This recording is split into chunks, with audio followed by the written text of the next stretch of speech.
So, what is effective leadership? How is it assessed with fidelity?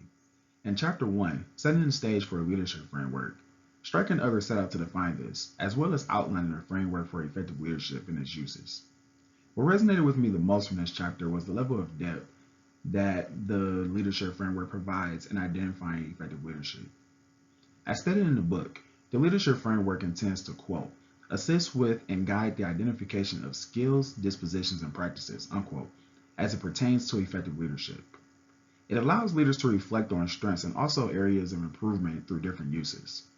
Examples of those uses are as follows. Evaluation helps leaders receive ongoing feedback in order to set goals aligned with their organizations. From a teacher's sense, this reminded me of the TEAK system that's used to evaluate our teacher effectiveness. It also allows for mentoring, which intends to give new leaders a sense of building a foundation of understanding and expectations in their new roles.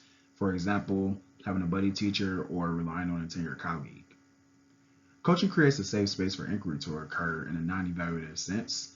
This can be relative to checking in with your colleagues just to see how you're doing or to receive feedback without the fear of evaluation or judgment.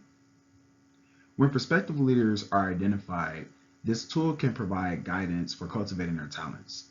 I have a personal appreciation for this because I have amassed a few leadership roles in my current school over the past few years due to my current administration recognizing my talents.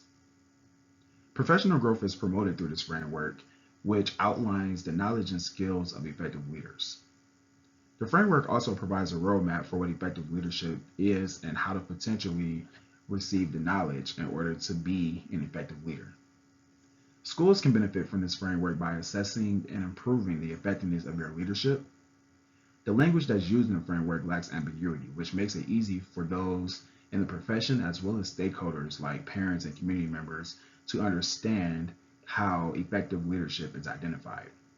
And lastly, the framework helps those of us who are seeking licensure by providing skills and preparation that's aligned with our education preparation programs. In summary, the leadership framework brings together many nuances of assessment that universally addresses effective leadership in a streamlined manner. Through its framework and rubrics, it appears to be a credible and comprehensive tool that can hold different types of leaders accountable.